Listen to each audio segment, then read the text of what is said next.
ഇരട്ടക്കൊലക്കേസിൽ 4 പ്രതികളുടെ ശിക്ഷാവിധി ഹൈക്കോടതി മരവിപ്പിച്ചു.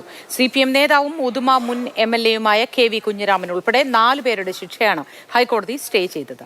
5 വർഷം തടവിനാണ് ഇവരെ വിചാരണ കോടതി ശിക്ഷിച്ചിരുന്നത്. വിവരങ്ങളുമായി ബിനിൽ ചേരുന്നു.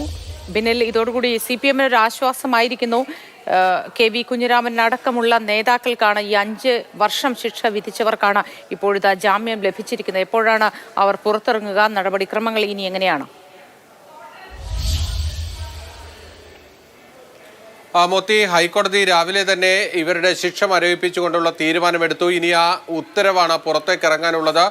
ഇപ്പോൾ ഹൈക്കോടതി ഇപ്പോൾ ഈ ടൈമിൽ, അതായത് 1 മണിക്ക് ശേഷമുള്ള സമയത്തായിരിക്കും ഹൈക്കോടതി രാവിലെയുള്ള ഉത്തരവുകളിൽ ഒപ്പിട്ടിറക്കുക. ആ സമയത്ത് ആ ഉത്തരവ് പുറത്തു വന്നാൽ ഉടൻ തന്നെ വിചാരണ കോടതിയിൽ നിന്ന് ആ ജാമ്യത്തിനുള്ള നടപടികളും സ്വീകരിക്കും. നേരത്തെ തന്നെ ഈ 4 പ്രതികൾ ജാമ്യത്തിൽ ഉണ്ടായിരുന്നവരാണ്. അതുകൊണ്ട് തന്നെ അവരുടെ ബോണ്ടുകൾ കൃത്യമായും വീണ്ടും നൽകിക്കൊണ്ട് ജാമ്യം ഉറപ്പാക്കി പ്രതികളെ ജയിൽ മോചിതരാക്കുക, ആ ഒരു ശ്രമത്തിലേക്കാണ് CPM പോകുന്നത്. ഇന്ന് വൈകിട്ടോടുകൂടി തന്നെ കണ്ണൂർ ജയിലിൽ നിന്ന് ഈ 4 CPM നേതാക്കളെയും പുറത്തെത്തിക്കാനുള്ള ഒരു ശ്രമമാണ് നടത്തിക്കൊണ്ടിരിക്കുന്നത്. ഇവിടെ ഹൈക്കോടതി 5 വർഷം തടവിന് ശിക്ഷിച്ച KV Kunhiraman, K Manikandan, Raghavan Velutholi, KV Bhaskaran എന്നിവരുടെ ശിക്ഷയാണ് മരവിപ്പിച്ച് നൽകിയിരിക്കുന്നത്. കാരണം ഇവർക്കെതിരെ 5 വർഷത്തെ ശിക്ഷ മാത്രമേ ഉണ്ടായിരുന്നുള്ളൂ. അതുകൊണ്ടാണ് കോടതി വേഗത്തിൽ ആ നടപടിയിലേക്ക് പോയത്. CPM-നെ സംബന്ധിച്ചിടത്തോളം ആശ്വാസം നൽകുന്നത് ഈ പ്രതികളെ ശിക്ഷിച്ച 5 ദിവസത്തിനുള്ളിൽ, അവരെ ജയിലിലായി 5 ദിവസത്തിനുള്ളിൽ തന്നെ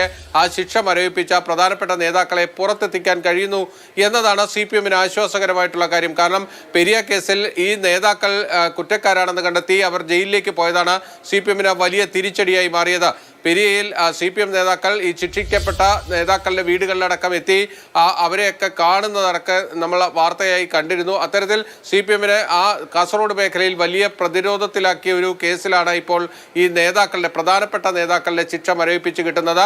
സ്വാഭാവികമായും ഇനി ഈ അപ്പീലിൽ അന്തിമ തീർപ്പ് വരാൻ കുറഞ്ഞത് ഒരു 7-8 വർഷം എടുക്കേണ്ടി വരും. അതുകൊണ്ട് തന്നെ അത്രയും കാലം ഇവർക്ക് ജാമ്യത്തിൽ തുടരാനും കഴിയും.